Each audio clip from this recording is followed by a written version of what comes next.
창문 너머로 스며드는 저녁 노을이 박노을 여사의 하얀 머리카락을 부드럽게 감쌌다. 72회를 살아온 그녀의 얼굴에는 세월의 흔적이 고스란히 새겨져 있었지만 그 너머에는 아직 소녀 같은 수줍음과 깊은 외로움이 함께 자리하고 있었다. 남편을 떠나보낸 지 어언 20년, 하나뿐인 아들 이로우는 결혼 후 바다 건너 미국 땅으로 이민을 가버린 뒤였다. 서울 근교의 아담한 빌라, 그곳에서 그녀는 홀로 시간을 견디고 있었다. 어머니, 세상 참 좋아졌어요. 이걸로 미국에 있는 로운이랑 얼굴 보면서 통화도 할 수 있다니까요. 얼마 전 동네 복지관에서 열린 스마트폰 활용 교육 시간이었다. 강사의 말에 박 여사는 반신반의하면서도 작은 화면 속에 펼쳐지는 신세계에 조금씩 눈을 떴다. 아들 내외가 명절 때나 간간히 보내오는 사진과 짧은 안부 메시지가 전부였던 소통의 창이 넓어지는 듯했다. 그러다 우연히 황혼의 메아리라는 시니어 대상 익명 커뮤니티 앱을 알게 되었다. 망설임 끝에 가입한 그곳에서 박 여사는 알렉스 강이라는 닉네임의 한 남자를 만났다. 자신을 해외에서 건설 사업을 하는 50대 후반의 재미교포 사업가라고 소개한 그는 박 여사의 서툰 자기소개 글에 가장 먼저 따뜻한 댓글을 남겼다. 노을님, 그래서 따뜻한 마음이 느껴집니다. 저도 타국 생활이 오래되어 고향의 정이 그리울 때가 많습니다. 그의 첫 메시지는 박 여사의 마음에 잔잔한 파문을 일으켰다. 마치 마법처럼 알렉스는 그녀가 평생 품어왔던 이야기들을 끈기 있게 들어주었다. 교사 시절 아이들과 겪었던 소소한 추억들, 먼저 떠나간 남편에 대한 그리움, 멀리 있는 아들에 대한 서운함과 자랑스러움이 뒤섞인 감정까지도. 그는 마치 오래전부터 그녀를 알고 지내온 사람처럼 깊이 공감해 주었다. 선생님 같은 분을 이제야 알게 된 것이 제겐 큰 행운입니다. 선생님의 글을 읽으면 마치 어머니의 따뜻한 품에 안기는 듯한 느낌을 받습니다. 알렉스는 박 여사를 선생님이라 부르며 깍듯이 예우했고 그녀의 작은 재능들, 젊은 시절 즐겨 읊던 시 한 구절, 손수 담근 된장찌개 이야기에 진심으로 감탄하는 듯했다. 박 여사는 수십 년 만에 누군가에게 온전한 관심과 인정을 받는다는 느낌에 가슴이 벅차올랐다. 그의 메시지를 기다리는 것이 하루 중 가장 설레는 시간이 되었고 스마트폰 알림음은 더 이상 적막한 집안의 소음이 아닌 반가운 손님의 노크 소리처럼 느껴졌다. 어느덧 계절이 두어 번 바뀌고 박 여사와 알렉스의 관계는 화면 속 활자를 넘어선 깊은 정서적 유대감으로 발전해 있었다. 그는 박 여사에게 나의 노을이라는 애칭을 붙여주었고 박 여사는 그럴 때마다 소녀처럼 얼굴을 붉혔다. 알렉스는 매일 아침 저녁으로 다정한 안부를 전해왔고 가끔은 국제전화라며 짧지만 감미로운 목소리를 들려주기도 했다. 그의 목소리는 화면 속 그의 사진, 부드러운 미소를 띤 중후한 멋이 풍기는 과터 없이 잘 어울렸다. 노을, 당신을 만난 건 내 인생의 마지막 기회이자 가장 큰 선물입니다. 이곳 생활을 정리하고 한국으로 돌아가면 당신과 함께 조용한 시골에서 그림 같은 집을 짓고 살고 싶습니다. 매일 당신이 차려주는 따뜻한 밥을 먹고 함께 노을 지는 것을 보고 싶군요. 그의 고백은 박 여사의 메마른 가슴에 단비처럼 스며들었다. 잊고 지냈던 사랑이라는 감정이 황혼역에 기적처럼 찾아온 것만 같았다. 그녀는 알렉스와의 미래를 상상하며 밤잠을 설치기도 했다. 그가 보내온 자신이 운영한다는 해외 건설 현장 사진이나 멋진 풍경 사진들을 보며 그의 이야기에 대한 믿음을 더욱 굳혔다. 그러던 어느 날 알렉스로부터 다급한 메시지가 도착했다. 나의 노을, 급히 해결해야 할 문제가 생겼습니다. 이곳에서 진행하던 큰 프로젝트에 갑자기 자금이 묶여버렸어요. 아주 잠시면 됩니다. 혹시 200만 원 정도만 잠시 융통해 줄 수 있을까요? 이 일만 해결되면 바로 당신에게 갈 수 있는데 정말 면목이 없습니다. 박 여사는 순간 망설였다. 평생 누구에게 돈을 빌려본 적도 함부로 빌려준 적도 없었다. 하지만 화면 너머로 느껴지는 그의 절박함과 당신만이 나를 도와줄 수 있다는 그의 말은 그녀의 이성을 마비시켰다. 그동안 그가 내게 얼마나 큰 위로가 되어주었는데 이 정도 부탁도 못 들어주랴. 그녀는 아들 로운이 혹시나 필요할까봐 몰래 떼어 모아두었던 비상금 통장을 떠올렸다. 다음 날 박 여사는 은행 창구에서 떨리는 손으로 알렉스가 알려준 계좌로 200만 원을 송금했다. 송금 확인 메시지를 보내자 알렉스는 마치 어린아이처럼 기뻐하며 연신 고맙다는 말을 전해왔다. 역시 나의 노을은 천사입니다. 이 은혜는 평생 잊지 않고 몇 배로 갚겠습니다. 곧 당신 곁으로 가겠습니다. 그의 달콤한 약속에 박 여사는 자신이 옳은 일을 했다고 봐 그들의 관계가 더욱 돈독해졌다고 믿었다. 첫 번째 송금은 그렇게 너무나도 쉽게 이루어졌다. 하지만 그것은 시작에 불과했다. 얼마 지나지 않아 알렉스는 또다시 다급한 목소리로 연락해왔다. 이번에는 갑작스러운 사고로 현지 직원이 다쳐 병원비가 급하게 필요하다거나 한국으로 보내려던 자금이 세관에 묶여 통관 절차 비용이 필요하다는 시기였다. 그의 이야기는 언제나처럼 절박했고 박 여사의 동정심을 자극했다.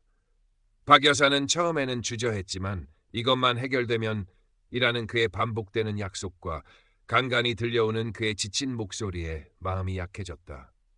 그녀는 평생 아껴 모은 적금을 해약했고 심지어 오래된 친구에게 체면불구하고 손을 벌리기도 했다. 돈을 보낼 때마다 알렉스는 눈물겨운 감사를 표했고 박 여사는 밑빠진 독에 물을 붓는 심정이었지만 이제 정말 마지막이겠지. 그가 오면 모든 것이 괜찮아질 거야 라는 희망의 끈을 놓지 못했다. 액수는 점점 커져 수백만 원에서 1,000만 원 단위로 늘어났다.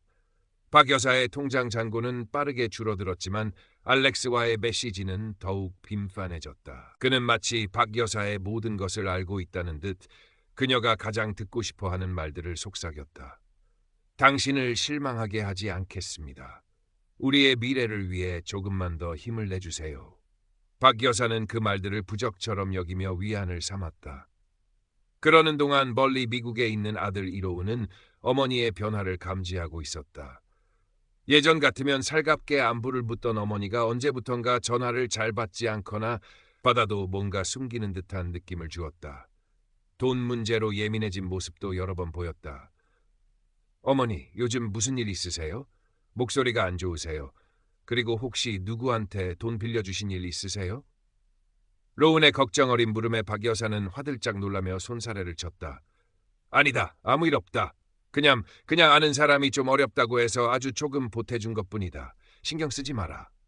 그녀는 아들에게만큼은 이 사실을 숨기고 싶었다. 평생 자식에게 짐이 되지 않으려 살아왔는데 이런 일로 걱정을 끼치고 싶지 않았다. 어쩌면 아들이 알렉스와의 관계를 반대할까봐 두려웠는지도 모른다. 로우는 어머니의 석연찮은 태도에 의심을 거두지 않았지만 물리적인 거리 때문에 더 깊이 파고들기는 어려웠다. 그저 어머니, 낯선 사람 너무 믿지 마세요.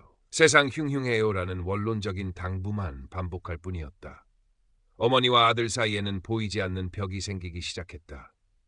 박 여사 역시 마음 한구석에서는 불안감이 스멀스멀 피어오르고 있었다.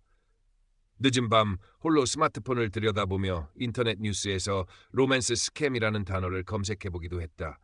피해 사례들은 마치 자신의 이야기처럼 느껴져 가슴이 철렁 내려앉았다. 설마 알렉스도? 하지만 다음 순간 알렉스의 다정한 메시지가 도착하면 그런 의심은 봄눈 녹듯 사라지곤 했다. 그는 마치 박 여사의 불안을 읽기라도 한 듯 더욱 절절한 사랑의 언어들을 쏟아냈다. 나의 노을, 당신 없는 내 삶은 상상할 수도 없습니다. 혹시 나를 의심하는 건가요? 그렇다면 내 모든 것을 걸고 맹세할 수 있습니다. 내 사랑은 진실입니다. 박 여사는 그의 말에 또다시 흔들렸다. 그래, 그는 다를 거야. 그는 진심이야. 그녀는 필사적으로 믿고 싶었다. 알렉스가 없는 삶은 이제 상상조차 할 수 없었기 때문이었다. 시간은 속절없이 흘러 박 여사가 알렉스에게 보낸 돈은 눈덩이처럼 불어나 평생 모은 노후 자금 대부분을 탕진한 상태였다. 그럼에도 알렉스의 귀국 약속은 여전히 요원하기만 했다. 이제 박 여사에게 남은 것은 거의 없었다. 그러던 어느 날 알렉스로부터 그 어느 때보다 절박하고도 달콤한 제안이 도착했다. 나의 노을, 드디어 모든 것을 정리하고 당신 곁으로 갈 수 있는 마지막 기회가 생겼습니다. 아주 확실한 투자건인데 이것만 성공하면 우리는 평생 연금처럼 안정적인 수익을 얻으며 편안하게 살 수 있습니다. 다만 초기 투자금이 조금 필요합니다. 당신이 살고 있는 그 아파트를 담보로 대출을 받을 수 있다면 이것이 우리의 빛나는 미래를 위한 마지막 관문입니다. 내 모든 것을 걸고 약속합니다. 이번 일만 잘 마무리되면 나는 즉시 당신에게 달려갈 겁니다. 평생 살아온 남편과의 추억이 깃든 집, 그것마저 내놓으라는 그의 말에 박 여사는 심장이 쿵 내려앉는 것 같았다. 이제 정말 모든 것을 걸어야 하는 순간이었다. 그녀의 머릿속은 극심한 혼란으로 하얗게 변해갔다. 한편으로는 이것만 성공하면 이라는 신락 같은 희망이, 다른 한편으로는 만약 잘못되면 이라는 끔찍한 두려움이 그녀를 못아매었다. 밤새 잠 못 이루고 뒤척이던 박 여사는 다음날 아침 떨리는 손으로 전화기를 들었다. 수화기 너머로 멀리 미국에 있는 아들 로운의 목소리가 들려왔다. 어머니, 무슨 일 있으세요? 어제부터 전화도 안 받으시고. 박 여사는 더 이상 버틸 힘이 없었다. 그녀의 입에서 자신도 모르게 울음 섞인 한마디가 터져나왔다. 로운아, 나 어떡하면 좋니? 그것은 모든 것이 무너져 내리는 소리였다. 아들의 다급한 목소리가 수화기 너머로 들려왔다. 어머니, 무슨 일이에요? 자세히 말씀해 보세요. 박 여사는 한동안 말을 잇지 못하고 흐느끼기만 했다. 평생 누구에게도 약한 모습을 보이려 하지 않았던 그녀였다. 자식에게만큼은 든든한 버팀목이 되어주고 싶었지만 이제 모든 것이 물거품처럼 사라진 뒤였다. 한참 만에야 박 여사는 떨리는 목소리로 지난 몇 달간 있었던 일들을 두서없이 털어놓기 시작했다. 알렉스 강이라는 남자, 그의 달콤했던 속삭임, 그리고 밑 빠진 독처럼 송금했던 돈 이야기까지. 이야기를 듣는 동안 로운은 아무 말도 하지 않았다. 침묵이 길어질수록 박 여사의 불안감은 더욱 커져만 갔다. 아들이 자신을 얼마나 한심하게 생각할까, 얼마나 실망했을까. 모든 것을 잃은 것보다 아들의 비난이 더 두려웠다. 어머니. 한참 만에 들려온 로운의 목소리는 뜻밖의 차분했다. 분노나 비난보다는 깊은 슬픔과 안타까움이 묻어 있었다. 일단 아무것도 하지 마시고 제 전화 기다리세요. 제가 알아볼게요. 절대 그 사람한테 더 이상 돈 보내시면 안 돼요. 아시겠죠? 로운은 어머니를 안심시키려 애썼지만 그의 목소리에도 당혹감과 절박함이 어려 있었다. 전화를 끊고 나서도 박 여사는 한동안 멍하니 허공만 바라보았다. 이제 모든 것이 끝났다는 절망감과 함께 어쩌면 아들이 무언가 해결해 줄지도 모른다는 아주 작은 희망이 교차했다. 로운은 즉시 행동에 나섰다. 어머니에게 들은 알렉스 강이라는 이름과 그가 보내왔다는 사진, 계좌번호 등을 토대로 인터넷 검색을 시작했다. 결과는 너무나도 쉽게 그리고 참혹하게 드러났다. 알렉스 강이 프로필 사진으로 사용했던 중후한 남성의 이미지는 해외의 유명 모델 겸 사업가의 사진을 도용한 것이었다. 그가 언급했던 해외 건설 프로젝트나 투자 사업 역시 실체가 없는 허황된 이야기들이었다. 전형적인 로맨스 스캠 수법이었다. 로운은 증거 자료들을 하나하나 캡처하고 정리하며 치밀어 오르는 분노를 억눌렀다. 그동안 어머니가 얼마나 교묘한 거짓말에 속아 넘어갔을지, 얼마나 깊은 상처를 받았을지 생각하니 가슴이 미어지는 듯했다. 다음 날 로운은 수집한 자료들을 박 여사에게 국제우편과 이메일로 보냈다. 그리고 떨리는 마음으로 다시 전화를 걸었다. 어머니, 제가 보내드린 자료 보셨어요? 박 여사의 목소리는 거의 들리지 않을 정도로 작고 가라앉아 있었다. 봤다. 그 한마디에 모든 것이 담겨 있었다. 충격, 배신감, 그리고 스스로에 대한 깊은 자책감. 화면 속에 서서 다정하게 웃고 있던 알렉스 강의 얼굴과 인터넷에서 찾은 실제 모델의 사진이 겹쳐지면서 박 여사의 마지막 희망은 산산조각 나버렸다. 평생을 정직하고 성실하게 살아왔다고 자부했던 그녀였다. 그런 자신이 이렇게 어처구니 없는 사기에 놀아났다는 사실을 도저히 받아들이기 어려웠다.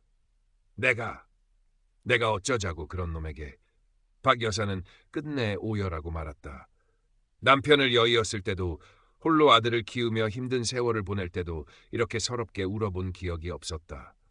그것은 단순히 돈을 잃은 것에 대한 슬픔이 아니었다. 송두리째 부정당한 자신의 감정, 짓밟힌 신뢰, 그리고 허망하게 사라져버린 황혼의 꿈에 대한 통곡이었다. 로운은 아무 말 없이 어머니의 울음소리를 듣고만 있었다.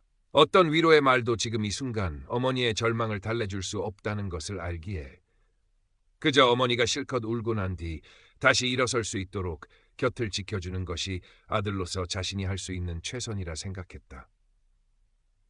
한참의 시간이 흐르고 박 여사의 울음이 잦아들 무렵 로운이 조심스럽게 입을 열었다. 어머니, 이제부터라도 바로잡아야 해요. 그놈이 어머니에게 한 짓 그냥 넘어갈 수 없어요. 로운은 한국에 있는 변호사 친구에게 자문을 구하고 경찰에 신고할 준비를 차근차근 진행했다. 하지만 현실은 냉혹했다. 알렉스 강은 철저히 대포폰과 해외 서버를 이용했고 송금된 돈은 이미 여러 단계를 거쳐 자금 세탁이 이루어졌을 가능성이 높았다. 사기꾼의 신원을 특정하거나 피해액을 회수하는 것은 거의 불가능에 가깝다는 것이 변호사의 비관적인 소견이었다. 그럼에도 로우는 포기하지 않았다.